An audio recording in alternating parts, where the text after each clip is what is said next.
So we have some big news in the battle to end the NFA's restrictions on suppressors.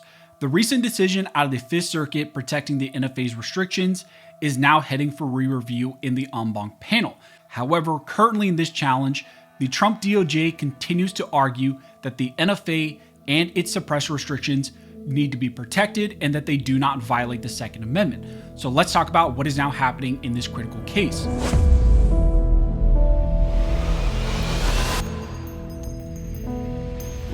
Now, before we jump into this video, I want to ask you guys for a favor.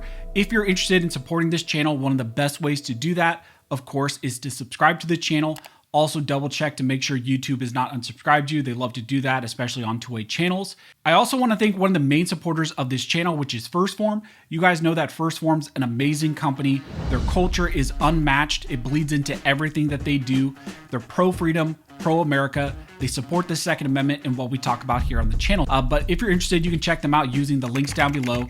And if you order something $100 or more, you can get free shipping on that order, and they also have a money-back guarantee. Now, as I mentioned in the intro, in this video, we're going to be discussing a suppressor challenge that was recently ruled on by the Fifth Circuit Court of Appeals.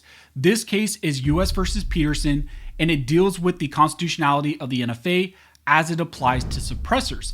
However, now this case is heading back to the Fifth Circuit en banc panel, and now the Trump DOJ just submitted the response to that petition.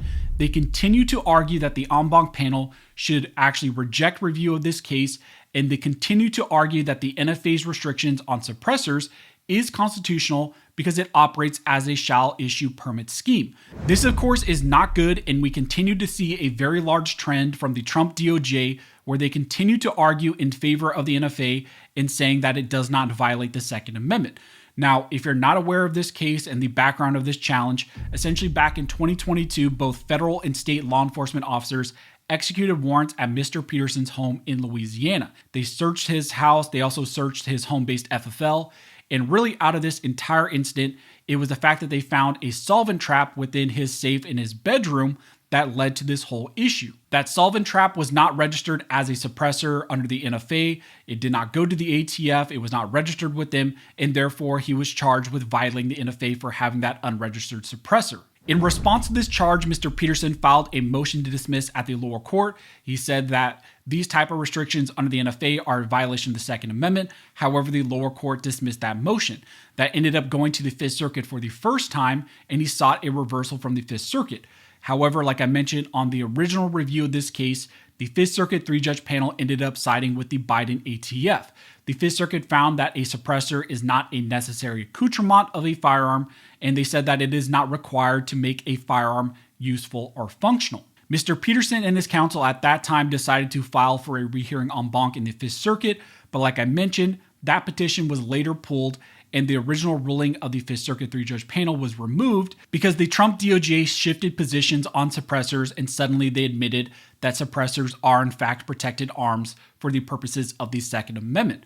Well, even after all of that, the three-judge panel still issued their new ruling recently, and they still found that the NFA's restrictions are constitutional. The Fifth Circuit still ruled that the NFA can regulate suppressors since the process operates as a shall issue permit, which they believe is permissible under Bruin. That is why this ruling is so concerning. In essence, this Fifth Circuit holding now stands for the proposition that any permit system restricting two-way rights may be allowed as long as it operates objectively and it has, objective criteria like a shall issue CCW permit. However, that ruling is now being challenged and it's up for review in the Fifth Circuit en banc panel. Now, Mr. Peterson argues to that Fifth Circuit en banc panel that they should grant review to this case because the lower court mischaracterized how the NFA actually operates. He argues that the panel wrongly equated the NFA's taxation and registration system for suppressors with something like a shall issue CCW licensing regime. Now, after that, the question was, how was the Trump administration going to respond to this new call for en banc panel review in the Fifth Circuit? Well, the Trump DOJ just issued their response, and they continue to argue that the NFA is allowed under the Second Amendment. In their recent response, the Trump DOJ asked for the Fifth Circuit to deny review to this case, to not take it en banc, and in the response, they state expressly that the panel correctly held that the NFA's restriction on the possession of unregistered suppressors does not violate the Second Amendment. As the government's earlier filing explained, the NFA imposes only a modest burden on the possession of suppressors. The NFA's restrictions are consistent with both their how and why, with historical laws regulating weapons that were particularly susceptible to criminal misuse. Bruen endorsed other similarly modest schemes, such as shall issue license to carry laws. The panel here analogized to shall issue licensing laws to uphold the NFA's application to Peterson's conduct. They then go on to try and downplay the impact of the panel's ruling in the Fifth Circuit, and they say that it doesn't have this broad-reaching implication like Peterson argues and we're all concerned about. They state that additionally, the panel's decision would not allow the government to impose taxation and registration requirements on every privately owned firearm in the nation. As the government's previous filing made clear, registration laws or taxes on ordinary firearms would trigger a different analysis because such laws, they state, would impose a more severe burden on the right to keep and bear arms. Further, the panel's decision was not as far-reaching as Peterson claims. They state that the panel made clear that it decided only that Peterson has failed to develop any argument or record to show that the NFA is unconstitutional as applied to him.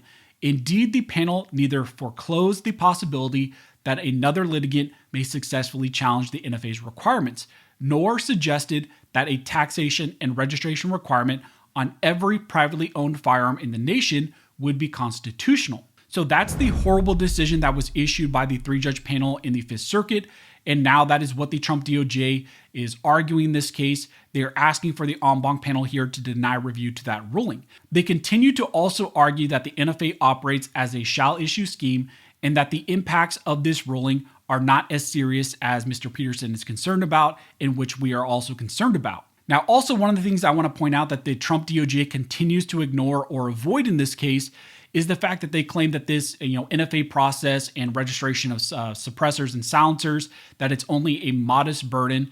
But right now, as we are seeing, the process is completely closed because of the government shutdown. This is something that happens more than we would like to actually admit because we have quite a bit of government shutdowns, and every time this happens, the NFA process is also shut down because, it's operated by government employees. And to say that that is simply a modest burden, I don't think that the government here or Congress or anyone would say that having a complete shutdown or block or delay on any other right, would be permissible. But when it comes to the Second Amendment, it's treated as a second-class right, and they find that that is simply a modest burden on the right. So that's what's currently going on in this critical suppressor challenge. You still have the Trump DOJ arguing that the Fifth Circuit en banc panel should deny review to this case, and they continue to argue that the NFA and its restrictions on suppressors is a shall issue scheme that is permissible under the Second Amendment. So now we're going to wait and see if en banc panel review is granted in this case, but even if it is not, even if the Fifth Circuit en banc panel denies review, this can then go to the Supreme Court. However, even if that does happen, I don't see that the Trump DOJ is going to switch their position on the NFA. We just saw recently that they argued in the Rush case in the Supreme Court, which dealt with the NFA and SBRs. They argued that the NFA is constitutional, that the Supreme Court should deny review to that case. They said that it was not the proper vehicle for that type of review. So I anticipate that if this suppressor challenge also got to the Supreme Court, they would likely do the same thing. So we will continue to keep our eyes on this case to see how this plays out and if the Fifth Circuit en banc panel takes review of this case. So as we get more information, as it develops more, I will let you guys know. If you like this video and you would like to support the channel, one of the best ways to do that, of course, is to subscribe to the channel. But as always, thank you guys so much for all of your support. And never forget, this nation was built by armed scholars, and this nation will be maintained by armed scholars.